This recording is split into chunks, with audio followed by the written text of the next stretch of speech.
Isa, dalawa. Tatlo. Doon daw, meron pa. So ayun bebes, kakadating lang natin dito sa Cainta Bazaar. Ayan, na-late ang person. Ang traffic, sobrang traffic, nakaka-stress. Ayan, so magpaparegister lang ako and then update ko kayo sa ganap namin mamaya. Yan lang.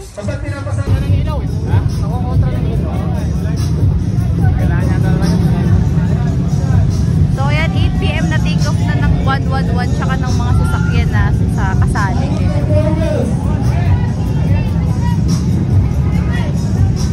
Kami mamaya pa-take off namin 10 PM pa. Time check 8 PM.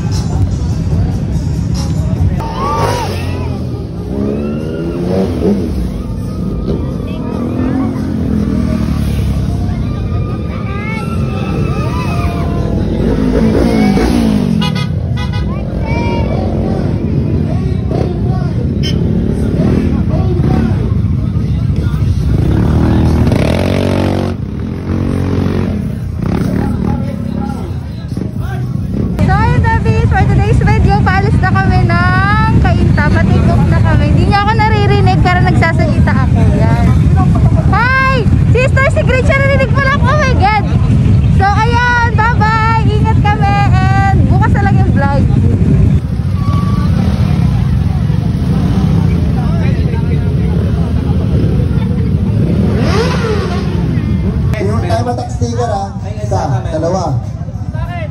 Tatlo. Doon daw, meron pa. Pwede bang pagkain niya? Oh, meron din po. Joke lang, hindi ako kain kasi baka antukin na ako. Shout out. Dalawa po. Wala na akong gulo. Hala, idol, pengi po sticker. Ayan, ito para sa'yo. Ayan na. Ito po ba yan, yung gulong ay ano? Gulong sticker. Uy, maganda motor niya. Ay, gulong niya. May Chelsea. Ay, papansin ka. Tingnan, may gulong sa harapan. Thank you. So, ayun, babies, pa-Lopez Quezon na ako and mag-isa na lang ako for today's video.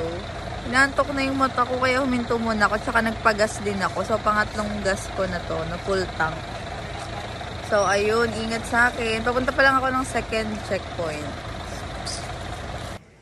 Naantok na yung mata ko. Grabe, nangingitim na sa sa pagdadrive. Ayan, so time check 4 AM. Tapos papunta na tayo sa second checkpoint sa Lopez.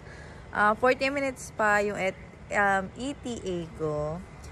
And ayun, inaantok na ang person dahil solo ride nga lang ako. Tsaka medyo nalulok ako sa mga tawag dito, sa truck tsaka sa bus. Kasi may mga nag-overtake na bus, binubusinahan ko na lang, nakakaloka. Tapos sa Gumaka, yung bypass road, Diyos ko Lord, parang malalaglag na yung puso ko pag akyat doon sa unang liko.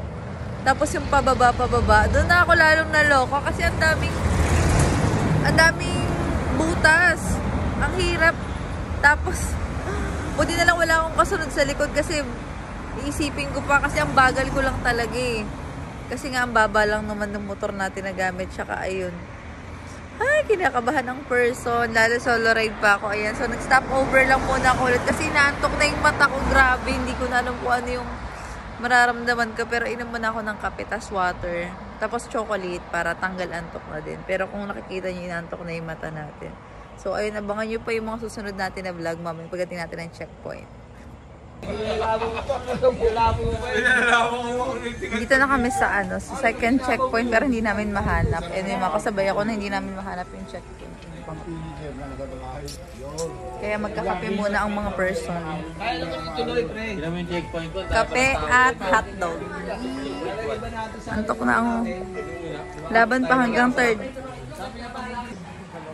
So, hi babies! For today's video, malapit na tayo sa checkpoint number 3 and nandito kami sa arko ng Bicolandia.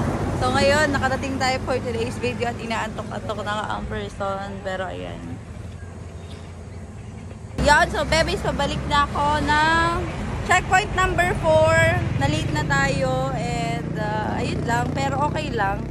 Naiwan ang person dahil meron tayong sinabayan sila kuya, yung mga mag-111. Ayun, so ride safe sa akin. Pabalik na ako ng checkpoint number 4. Ayan, so for today's video, pang 4 checkpoint na tayo. Sa ano pangalan kuya? Eric po. Eric, magpapagas lang kami kasi half na lang yung gas ko. Tapos papunta ako na Malagong. Malagond yun. 2 photo ops na lang, tapos babalik na tayo ng Cainta. Yun lang, thank you. naman. Hello po. Bye-bye. Thank you. So, ayan, babies. Andito pa din ako sa, sa Quezon. Pupunta ako ng Atimonan. Inantay ako nila Ate Lady Cup doon. And, ayun. So, di na kami dediretso dun sa last photo ops kasi may, aksidenteng nangyari. So, dediretso na tayo dun kila Ate Lady Cup. Tapos, dediretso na rin tayo ng Bazaar after. Siguro mga 3 to 4 hours pa kami papunta ng Cainta. Pero, ayun, sana safe pa din kami lahat na makapunta and gumaling agad yung isa namin kasamahan na aksidente kanina. So, yun lang. Thank you, Ride Safe sa akin.